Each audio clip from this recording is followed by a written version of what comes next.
하나님의 말씀은 요엘서 2장 13절 14절입니다. 우리 어린이 설교를 먼저 하겠습니다. 요엘서 2장 13절 14절입니다. 목사님이 읽어드릴게요.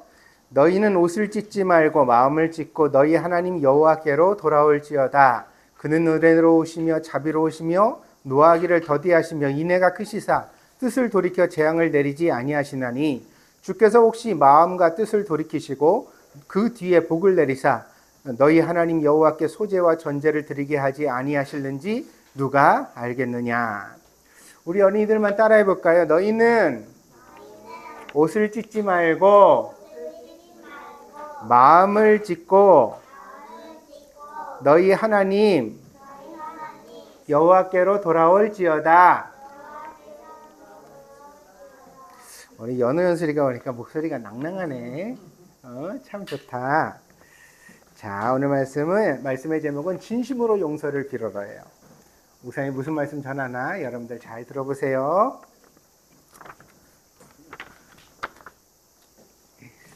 사람은 천사도 아니고 악마도 아닙니다. 천사는 완전하게 선한 존재이고 악마는 완전하게 악한 존재입니다. 사람은 이와 달라서 그 어느 편도 완전하지 않다는 뜻입니다. 그래서 사람은 누구나 실수를 합니다. 그렇게 하려는 의도는 없었는데 자기도 모르게 잘못을 저지르는 경우가 우리에게도 종종 있습니다. 그런 일이 우리에게 생겨나면 우리는 어떻게 해야 될까요? 무석이라는 친구가 있었는데 몸집이 아주 크고 힘이 셌답니다. 친구들보다 키도 커서요, 아무도 무석이에게 함부로 말을 걸지 못했습니다. 무석이는 지금 3학년입니다. 그런데 어른들이 보면 무석이를 처음 보면 5학년이나 6학년쯤 되겠는데 이렇게 말을 했어요. 그러니까 얼마나 키가 크고 몸집이 컸겠어요. 그렇지만 무석이는 무척 재미있고 잘 웃는 아이였습니다. 그런데 어느 날 놀이터에서 사고가 생기고 말았습니다. 우리들이 막 놀이터 미끄럼틀에서 막 놀고 있는데 저쪽에서 무석이가 나타났어요. 그런데 혼자서 끙끙거리면서 오는 거예요. 뭐 하는가? 그리고 이렇게 봤더니 큰 나무를 들고 오는 거예요. 아마 엊그저께 태풍이 불어서 이 그 바람에 나무가 꺾였던 것 같아요. 그런데 요만한 가지가 아니라 나뭇가지 이따만하게 나무만한 큰 나뭇가지가 꺾여져 가지고 떨어져 있었던 거예요. 무석이는 힘이 세니까 그거를 갖다가 두 팔로 딱 잡더니 질질질질질질 끌고 그리고 나서는 놀이터까지 끌고 왔어요. 그리고는 미끄럼틀에다가 그 나무를 갖다가 탁 덮더니 그렇게 말을 했어요. 자, 이제부터 이 나무로 우리 미끄럼틀을 숨길 거야. 그러면 이제부터 여기는 우리의 비밀 기지야. 자, 우리 이제 여기서부터 전쟁놀이를 하자. 모두들 무석이가 끌고 온 나무에 압도되어서 말을 하지 못했어요. 우와, 진짜 힘세다. 무석이가 저 나무를 뽑았나? 어떻게 저렇게 큰 나무를 가져왔지? 그때부터 우리들은요, 전부 다 이 미끄럼틀을 우주선이라고 생각하고 뛰어놀기 시작했어요. 막 여기도 뛰고 저기도 뛰고 막 뛰어내려가고 막 그러면서 우주인이 쳐들어왔다고 생각을 하고 그리고 재밌게 놀았습니다. 근데 그러다가 나랑 무석이랑 일이 생겼어요. 그러니까 미끄럼틀을 아직 내려가지 않고 위에서 가상자리에 이렇게 서 있었는데 무석이가 위험해! 저리 가! 그러면서 우당탕탕탕탕하고 막 이 앞을 뛰어간 거예요. 근데 무석이는 몸이 크니까 조그만 미끄럼틀에서 무석이한테 밀리는 순간 나는 밑으로 미끄럼틀 내려가지도 않으려고 그러는데 막 억지로 막 이상하게 돼가지고 미끄럼틀에 미끄러져 내려갔어요. 그런데 미끄럼틀 아래는 무석이가 끌어다는 큰 나뭇가지가 걸쳐져 있었던 거예요. 으악! 그러면서 내려갔는데 내려가서 보니까 이상했어요. 나뭇가지가 여기를 긁었어. 이렇게 봤더니 피가 나. 큰일 났어요. 친구들이 다, 야, 너 피나. 어떻게 된 거야? 너 피나. 그때부터는 말도 못하고요, 막 울면서 집으로 돌아갔습니다. 눈가에서 피가 흐르는 것을 본 엄마는 너무 놀라셨어요. 그래가지고 급히 손을 잡고 병원으로 갔어요. 의사 선생님이 자세히 살펴보더니 약을 발라주시면서 그렇게 말씀하셨어요. 야, 임마, 정말 아슬아슬했다. 조금만 더 찢어졌으면 눈을 다쳤을 것 같아. 그런 진짜 큰일 났다 너. 그러니까 다음부터는 조심해서 노는 게 좋겠다. 위험한 놀이 하지 말고. 나는 무석이에게 무척 화가 났습니다.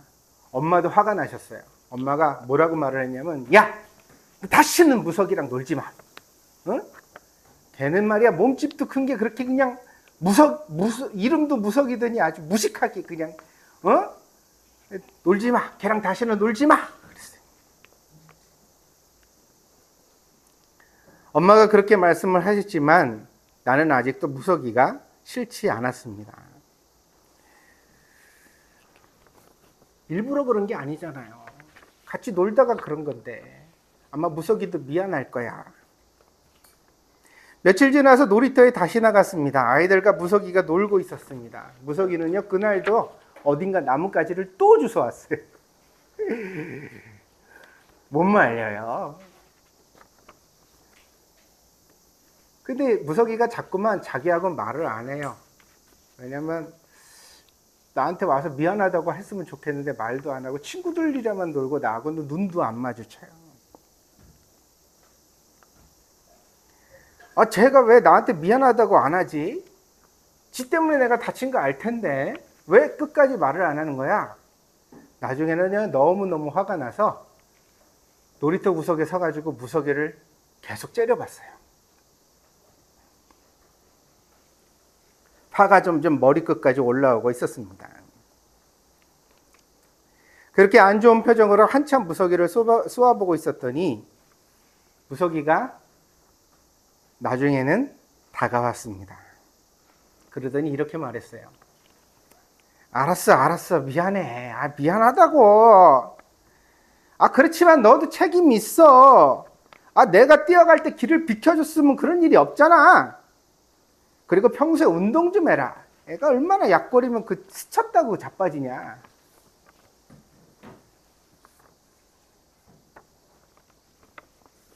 무석이가 사과를 했어요? 안 했어요?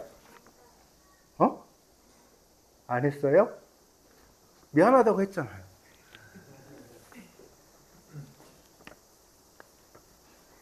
나는 더 화가 났습니다. 말은 미안해라고 사과했지만 행동이나 표정은 전혀 미안하지 않을 뿐 아니라 오히려 나를 약골이라고 놀리는 것처럼 느껴졌기 때문입니다. 그래서 나는 눈물이 핑 돌았어요. 그래서 울면서 무석이한테 그렇게 말했어요. 야! 이제 너랑 절교야. 의사 선생님이 조금만 잘못했으면 눈을 크게 다칠 수도 있었다고 그랬어. 그래도 나는 너를 원망하지 않았는데 내 말을 들으니 화가 나네. 너처럼 사과하는 사람하고는 친구하기 싫으니까 이제 다시 나랑 놀지 말자. 돌아서서 집으로 오는 동안에도 내내 눈물이 났습니다. 그리고 화도 났습니다. 일부러 그렇게 한 게 아니라는 것을 알고 있는데 미안하다는 말만 제대로 해주면 다 용서할 수 있을 텐데 더 좋은 친구로 사귀어 갈 수 있을 텐데 왜 용서를 그딴 식으로 비는 걸까? 왜 사과를 그렇게밖에 못할까? 여러분, 사과는요, 진심이 담겨야 돼요. 진짜 미안한 마음을 가지고 사과해야 돼요. 용서를 빌 때는 그래서 언제나 마음을 담아서 정중하게 말해야 하는 것입니다. 놀리듯이 말하면 돼요, 안 돼요? 웃으면서 말하면 돼요, 안 돼요?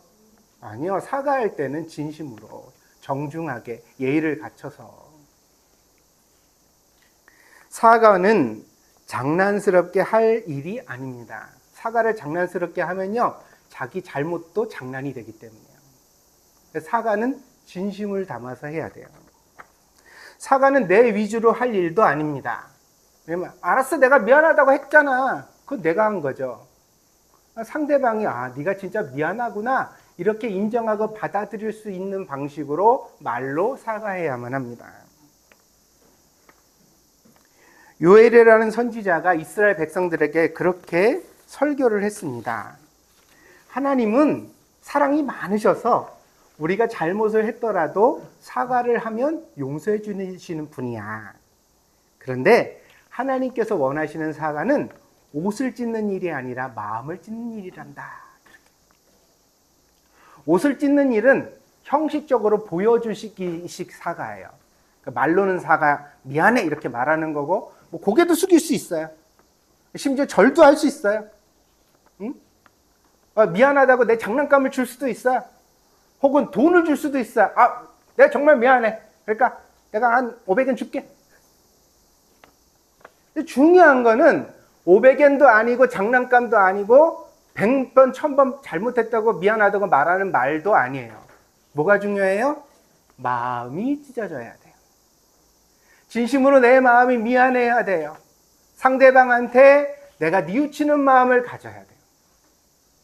그래야만 하나님이 그 사과를 받아주시고 우리에게 다시 복을 주신다고 요엘 선지자는 설교했습니다. 만약에 우리가 무서기처럼 용서를 빈다면 아무리 많이 빌어도 하나님께서는 용서하지 않으실 것입니다. 그래서 우리는 조심해야 합니다. 앞에서 여러분에게 목사님이 이야기하기를 사람은 천사도 아니고 악마도 아니라고 했어요. 그렇기 때문에 사람은 누구나 실수를 저지른다고 했습니다. 누구나 실수를 했다고 해서 실수가 잘못이 아닌 것은 아닙니다. 내가 비록 고의를 담아 한 일이 아니라 하더라도 무서기처럼 그냥 지나가다가 부딪혔는데 나뭇가지를 거기다 갖다 놨는데 내 친구가 다쳤다 하더라도 내 친구가 나로 인해서 다치면 미안한 거예요? 안 미안한 거예요?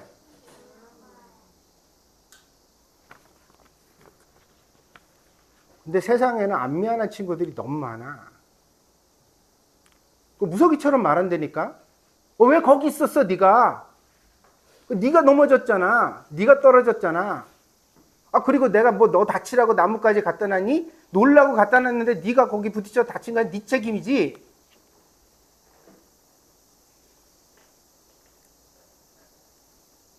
누구나 잘못을 한다고 하여서 잘못이 아닌 것은 아닙니다. 우리에게 고의가 없다고 해서 그 잘못을 대충 넘어가려 해서도 안 됩니다. 잘못에는 반드시 용서가 필요합니다. 용서는 사과하는 사람에게 주어지는 은혜입니다. 그리고 사과는 진심이 담긴 정중한 것이어야 합니다. 이것을 성경이 우리에게 가르쳐 주기를 마음을 찢는 회개다 이렇게 말해주고 있는 것입니다. 여러분 오늘 하나님 말씀을 배웠으니까 여러분은 잘 사과할 수 있어요? 없어요? 여러분이 혹시 실수해서 친구에게 미안한 일이 생기거든 공손하게 최대한 아무리 친구라도 그리고 정말로 표정과 마음을 다 담아서 친구야 미안해 일부러 그런 게 아니지만 네가 아팠다면 정말 미안해 이렇게 여러분 말할 수 있는 친구들이 되길 바라요. 알겠습니까? 그러면 우리는 친구를 잃지도 않을 뿐더러 또 사이좋게 아름답게 서로 함께 살아갈 수 있을 거예요. 그리고 친구에게만 그러는 것이 아니라 하나님도 그렇게 여러분이 하면 반드시 용서해 주신대요. 그래서 여러분에게 더 은혜를 주시고 복을 주신다고 성경에 약속되어져 있습니다. 여러분 모두 하나님의 은혜를 받는 복된 사람들이 되어지기를 바랍니다. 기도하겠습니다.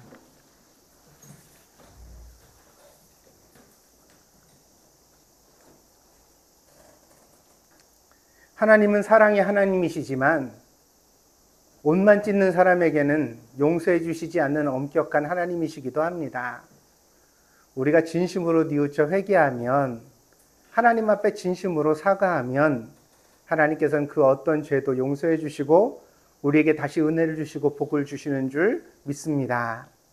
오늘 동정드리교에 나온 우리 사랑하는 어린이들은 하나님의 말씀을 잘 배워서 실수했을 때에도 정중하게 잘 사과할 줄 아는 좋은 어린이들이 되게 하여 주시옵소서.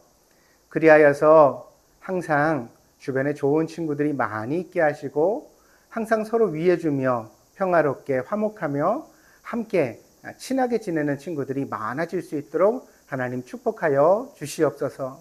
하나님께서 은혜 주실 줄 믿습니다. 감사드리며 예수님의 이름으로 기도했습니다. 아멘.